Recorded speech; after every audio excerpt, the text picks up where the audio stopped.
Bonsoir à tous, je vais faire une petite vidéo ce soir et j'ai absolument pas l'habitude de m'exprimer en vidéo et c'est une vraie première pour moi.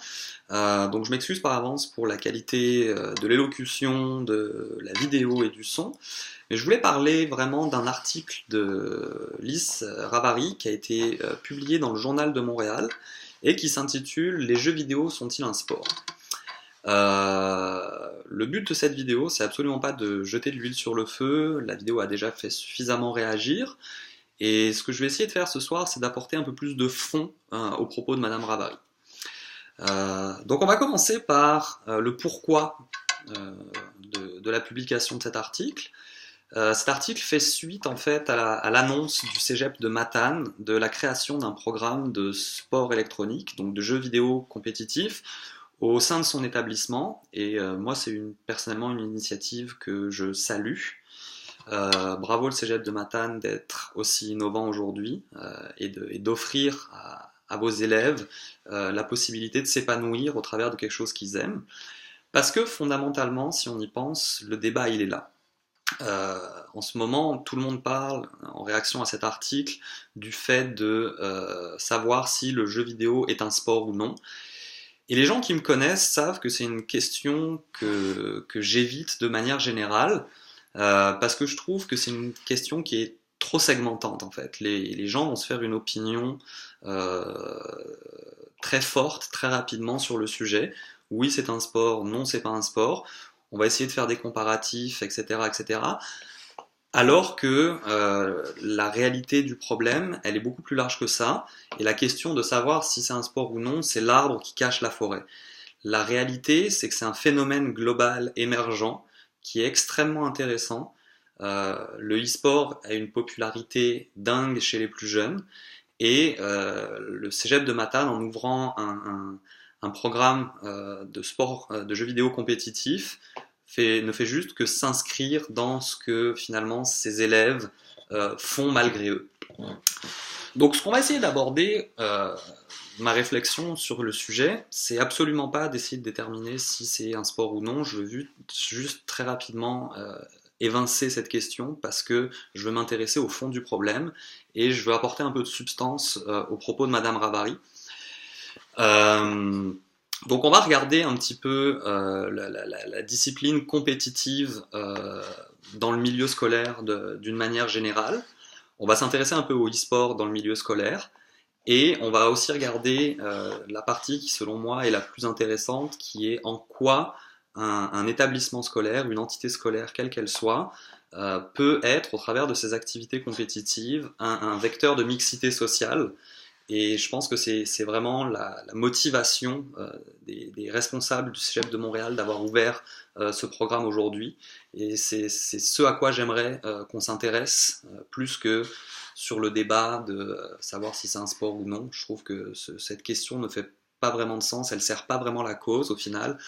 C'est comme la F1, il y a des gens qui sont encore convaincus que c'est pas du sport. Est-ce que moi je suis convaincu que c'est du sport? Je ne saurais même pas vous le dire. Je veux vraiment m'intéresser au fond. Donc, au niveau des entités scolaires, faut savoir que dans le jeu vidéo et le jeu vidéo compétitif, le milieu scolaire, ça a été le début de tout.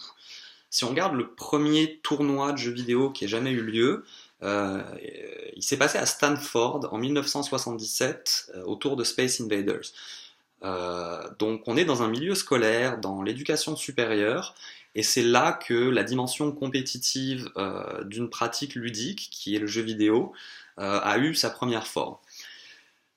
40 ans plus tard, l'explosion des viewerships du e-sport dans le monde. Au Canada, on n'y échappe pas. Il y a eu un rapport du FMC qui est sorti cet après-midi qui souligne vraiment une croissance assez phénoménale du secteur, on va dire.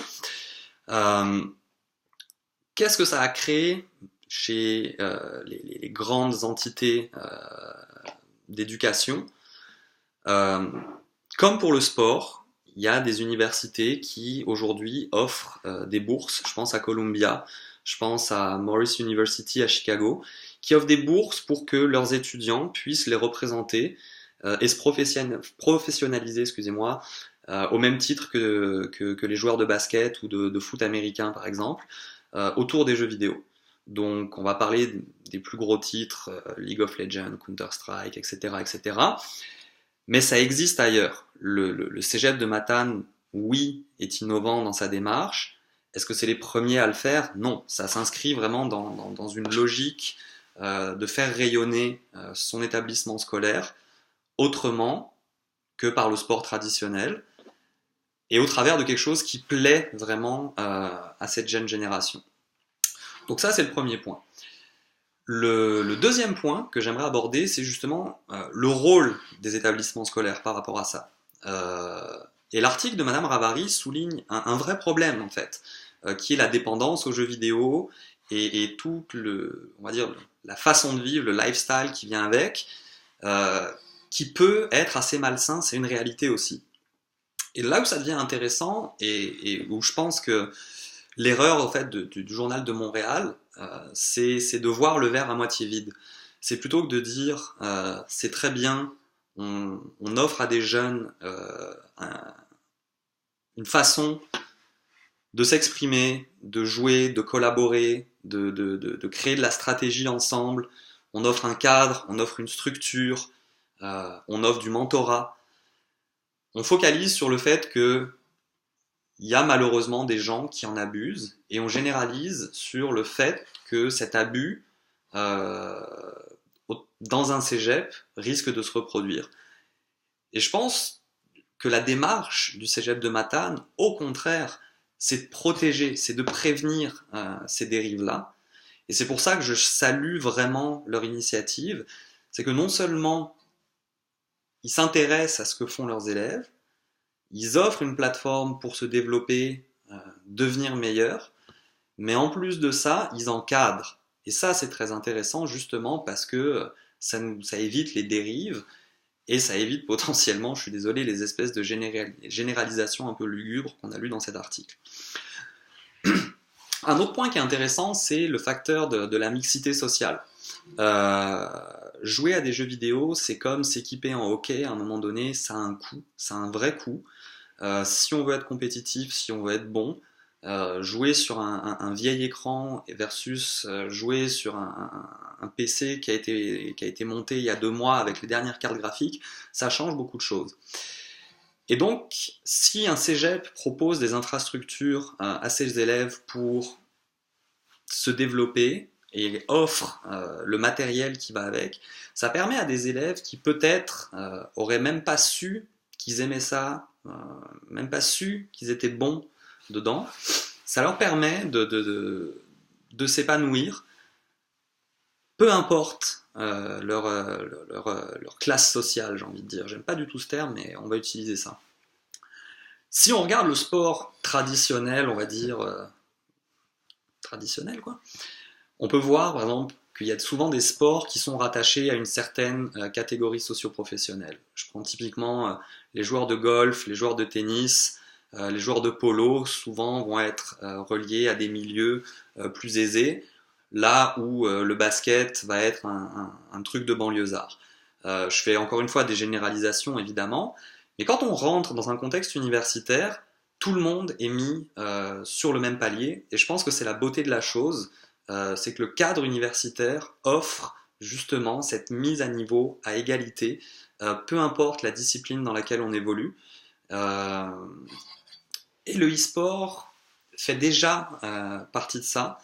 Il y avait un article de 548, qui est le blog du Wall Street Journal ou du New York Times, je ne sais plus, le blog de Nate Silver, un article qui décrivait en fait les catégories sociales du e-sport.